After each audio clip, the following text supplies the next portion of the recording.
Assalamualaikum warahmatullahi wabarakatuh. Halo teman-teman, bagaimana kabarnya hari ini? Kali ini kita akan membahas materi Al-Quran Hadis kelas 7 semester 1 mengenai As-Sunnah sebagai sumber hukum kedua dalam Islam. As-Sunnah atau Al-Hadis adalah sumber hukum Islam kedua setelah Al-Quran yang berupa perkataan atau sunnah qauliyah, perbuatan atau sunnah fi'liyah, dan ketetapan atau sunnah takririah yang dilakukan Nabi Muhammad SAW dan menjadi sumber hukum Islam kedua setelah Al-Quran. Selanjutnya yaitu jenis-jenis sunnah. Jenis-jenis sunnah terdiri atas 3 jenis. Yang pertama yaitu sunnah qauliyah atau perkataan Nabi Muhammad SAW. Contohnya sabda tentang niat yang diriwayatkan oleh Bukhari dan Muslim. Yang kedua yaitu sunnah fi'liyah atau perbuatan Nabi. Contohnya seperti tata cara sholat dan haji. Yang terakhir yaitu sunnah takririyah atau persetujuan Nabi terhadap perbuatan sahabat tanpa beliau larang. Contohnya yaitu ketika sahabat Nabi Khalid bin Walid radhiyallahu anha memakan dzab atau sejenis biawak gurun di hadapan Nabi SAW. Beliau tidak ikut makan tapi juga tidak melarang. Jadi dapat disimpulkan diamnya Nabi SAW jadi tanda diperbolehkannya memakan dzab. Selanjutnya yaitu fungsi sunnah sebagai sumber kedua hukum Islam. Fungsi yang pertama yaitu bayan tafsir yang berfungsi sebagai menjelaskan ayat-ayat Al-Quran. Yang kedua bayan takrir yang artinya menguatkan dan menegaskan hukum dalam Al-Quran. Yang terakhir yaitu bayan tasrih, menetapkan hukum baru yang tidak disebutkan dalam Al-Quran. Selanjutnya yaitu kedudukan sunnah dalam hukum Islam. Kedudukan sunnah dalam hukum Islam yaitu sebagai hujjah syariah.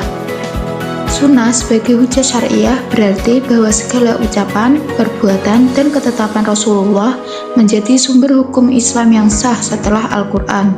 Atau bisa dikatakan bahwa kedudukan sunnah sebagai penjelas, penguat, perinci, dan pembatas terhadap ketentuan-ketentuan dalam Al-Quran. Berikutnya yaitu dalil kedudukan sunnah dalam hukum Islam.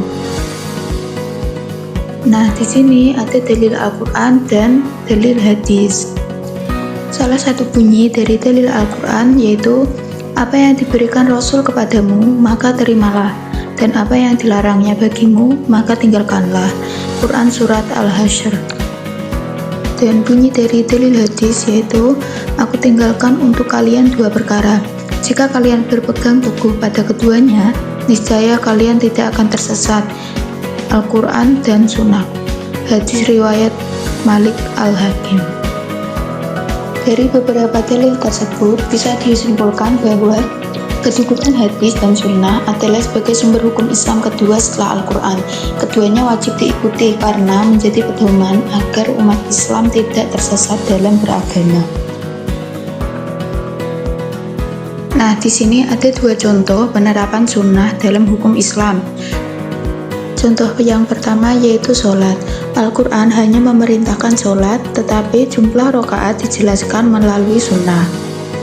Contoh yang kedua mengenai zakat. Al-Quran memerintahkan zakat, tetapi yang menjelaskan nisab dan haul yaitu sunnah Nabi. Berikutnya yaitu pandangan para ulama mengenai as-sunnah. Salah satu ulama yaitu Imam Al-Syafi'i dalam Ar-Risalah menjelaskan bahwa tidak ada seorang pun dari umat Islam yang berhak menolak sunnah Nabi SAW setelah jelas kesahihannya. Jadi dapat disimpulkan bahwa menurut Imam Al-Syafi'i, sunnah adalah penjelas dan pelengkap Al-Quran, sehingga harus diikuti. Baik, sebagai penutup mari kita simpulkan bahwa as-sunnah merupakan sumber hukum Islam kedua setelah Al-Quran yang berisi ucapan, perbuatan, dan persetujuan Nabi Muhammad SAW. Kehujahannya ditegaskan oleh Al-Quran, hadis, dan ijma' ulama. Sunnah berfungsi menjelaskan, merinci, mengkhususkan, dan menetapkan hukum yang tidak disebutkan secara eksplisit dalam Al-Quran. Dengan demikian, sunnah adalah wahyu Allah yang wajib diikuti, serta menjadi pelengkap dan penjelas Al-Quran dalam pembentukan hukum Islam. Demikian materi kita hari ini ya teman-teman. Semoga materi kali ini menambah pemahaman dan pengetahuan kita. Terima kasih. Wassalamualaikum warahmatullahi wabarakatuh.